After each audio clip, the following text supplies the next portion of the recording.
An investigation into the behaviour of prisoners at Auckland's Mount Eden prison has been widened to include other prisons around the country after footage emerged of inmates smoking drugs, drinking alcohol and using a prison officer's radio. It comes after the government ordered a review into fight club scenes at the prisons that were posted on social media. Joining me now is convicted murderer turned behavioural coach, Dr. Paul Wood. Paul, thanks for joining us again. Great to have you in. How surprised are you when you see things such as the fight clubs, such as inmates smoking drugs, drinking alcohol? Not surprised in the least, Paul. This I don't sort think of there's thing, anything new here at all. Okay, so this sort of thing has always gone on?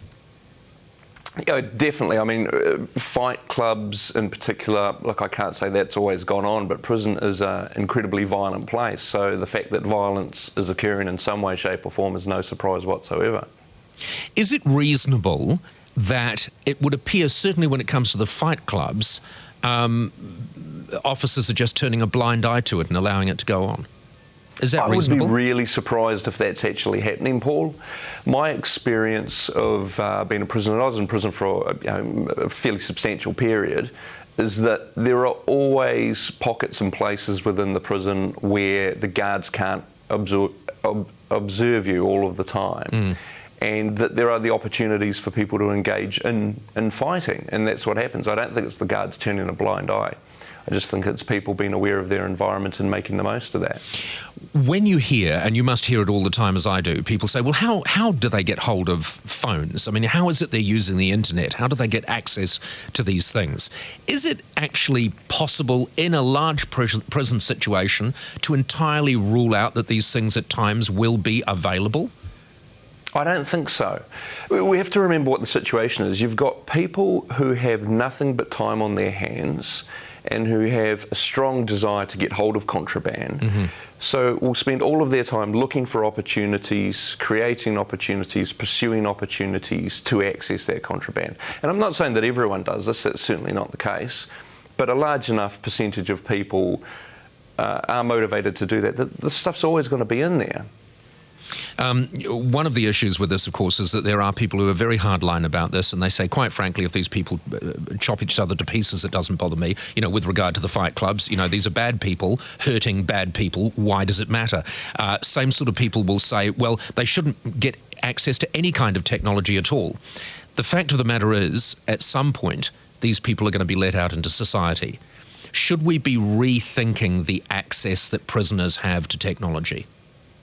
Yeah, absolutely. I think one of the things that we can do which actually makes it most likely for people to be able to effectively reintegrate back into society is to give them opportunities to engage with the world in the way which is required within modern society. And I would actually say controlled access to the internet and greater communications with families and whatnot via phones, not necessarily cell phones, is actually a great way to ensure that people can more seamlessly reintegrate.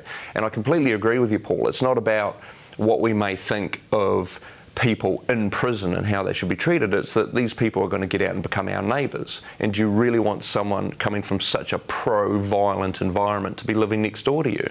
I often use the term torture because, you know, my understanding is that the prison is there as punishment itself. It is not there as a torture chamber. And the thought that every day, and you could shed some light on this, every day you are going to be walking past very, very violent people who will have a go at you. You never know when that's going to happen. I mean, that isn't an environment to try and rehabilitate anyone in, is it? No, I don't think so, Paul, and I think that's part of the issue here. I think this isn't an isolated incident of violence. Again, you know, this is part of a real culture of violence, where violence is reinforced and rewarded within the prison population, and it teaches people really negative things about how to behave and how to get what they want. And that's what we need to be addressing here, not being distracted by the fact that people have cell phones and whatnot. In terms of what's more disconcerting for me in respect of people getting released, it's not that they may have had access to cell phones and uploaded things on the internet. It's the fact that they're coming straight out of such an incredibly violent culture and environment. Were you beaten very much when you were in prison? I was certainly attacked a few times. I think that's just par for the course of spending any length of time in prison. And one of the things to remember as well is that I think a lot of the sort of fight club behaviour that's going on is coming from remand wing, from what I understand. And remand is where you go to wait to appear and to go to trial. And it tends to be the most violent place within a prison because it really is a revolving door. You've got a lot of people there for very brief periods of time, and whenever someone new comes in, whenever you come into a new place in prison, that's when you're at your most vulnerable. And the standard operating procedure there amongst the inmates is that the gang prospects for whichever is the strongest gang will come and visit you at that point, and will come and, you know, identify whether there's anything worth taking off you, perhaps beat you up and take that, or attack you, or at least let you know. Well, so the guards must know. The guards must know that this is the modus operandi of the criminals. Absolutely. And so, do they turn a blind eye at that time?